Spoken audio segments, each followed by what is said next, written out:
Saya percaya kita dipilih oleh Tuhan bukan karena kehebatan kita, tapi kita dipilih oleh Tuhan karena anugerah Tuhan.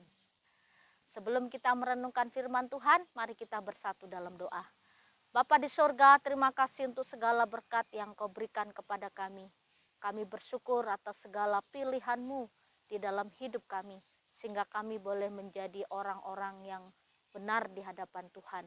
Berkati kami Tuhan, isi pikiran hati kami dengan kebenaran firman-Mu. Dan biarlah firman-Mu ini menjadi kekuatan untuk kami terus bertumbuh di dalam Tuhan. Dalam nama Tuhan Yesus kami berdoa. Amin. Bapak Ibu serta saudara-saudari, pada pagi hari ini kita akan bersama-sama merenungkan satu tema firman Tuhan. Hati yang terbeban untuk melayani. Kalau kita bicara soal pelayanan di dalam gereja, sebenarnya pelayanan dalam gereja itu menjadi tugas dan tanggung jawab setiap orang Kristen. Tapi banyak orang Kristen yang masih menolak untuk terlibat dalam pelayanan. Dengan alasan klasik, tidak ada waktu, belum siap, masih banyak beban, masih banyak yang dipikirkan, dan juga menunggu saya hidup lebih baik. Ini alasan yang seringkali terlontar ketika banyak orang ditawari untuk melayani Tuhan lewat gerejanya. Bapak Ibu, kehidupan orang Kristen yang normal sebenarnya adalah ketika ia menyadari bahwa melayani Tuhan lewat gerejanya itu adalah tanggung jawab kita dan bukan tanggung jawab orang lain. Banyak orang menganggap dirinya tidak layak melayani Tuhan. Lalu ketidaklayakan ini bisa terus diintimidasi oleh iblis. Sehingga banyak orang yang merasa tidak layak bukan karena rendah hati, tapi justru karena kesombongan. Jadi hati-hati, jangan mau diperdaya oleh iblis. Lalu kalau kita tanya tentang pelayanan, tidak ada waktu karena kesibukan pekerjaan. Lalu kapan kita jadi layak melayani Tuhan? Atau kapan kita bisa melayani Tuhan? Tunggu sukseskah? Tunggu tuakah? Tunggu tidak sibuk lagi kah? Lalu kapan kita tidak sibuk? Atau banyak orang berpikir nanti saya mau melayani Tuhan ketika saya tidak sibuk kerja, ketika saya sudah pensiun. Lalu sudah pensiun siap melayani, hatinya siap melayani, tapi kekuatan tenaganya lagi tidak mendukung untuk melayani. Banyak orang memiliki berbagai macam alasan dalam pelayanan. Lalu Bapak Ibu serta saudara-saudari, melayani Tuhan, kita belajar dari Yesus. Tuhan Yesus tinggalkan surganya ke dalam dunia ini, datang bukan untuk dilayani, tapi untuk melayani.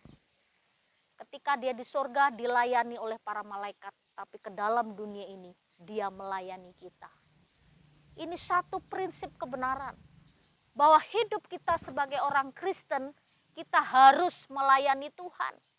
Punya hati untuk melayani, punya hati untuk memberikan yang terbaik kepada Tuhan. Ibrani 6 ayat 10 mengingatkan kepada kita. Sebab Allah bukan tidak adil, sehingga ia lupa akan pekerjaanmu dan kasihmu yang kamu tunjukkan terhadap namanya. Oleh pelayanan kamu kepada orang-orang kudus yang masih kamu lakukan sampai sekarang. Firman ini mengingatkan kepada kita bahwa Allah bukan tidak adil sehingga ia lupa akan pekerjaanmu dan kasihmu yang kamu tunjukkan terhadap nama Tuhan. Tuhan tidak akan lupa apa yang kita kerjakan, apa yang kita lakukan. Kalau Tuhan pilih kita untuk melayani dalam pelayanan gereja, kalau Tuhan pilih kita untuk melayani di luar kemajelisan gereja, kalau Tuhan pilih kita untuk melayani di luar gereja juga, di luar organisasi-organisasi yang lain, tapi masih di dalam lingkup kekristenan. Jangan tolak berkat Tuhan. Karena apa yang kita lakukan, sekecil apapun yang kita kerjakan, Tuhan tidak pernah melupakan. Tapi Tuhan mengingat segala pekerjaan kita. Kalau Tuhan pilih kita untuk melayani di dalam gereja, layanilah sepenuh hati. Layanilah segala sesuatu yang bisa kita beri. Layanilah seperti untuk Tuhan dan bukan untuk manusia. Motivasi yang benar dalam pelayanan adalah dasarnya dari hati kita. Jika hati kita bersih, jika hati kita suci, maka tujuan pelayanan kita hanya untuk Tuhan. Dan jika tujuan pelayanan kita hanya untuk Tuhan, hanya untuk kemuliaan Tuhan, maka kita akan memberikan yang terbaik kepada Tuhan. Bapak, Ibu, serta saudara-saudari, hati yang terbeban untuk melayani.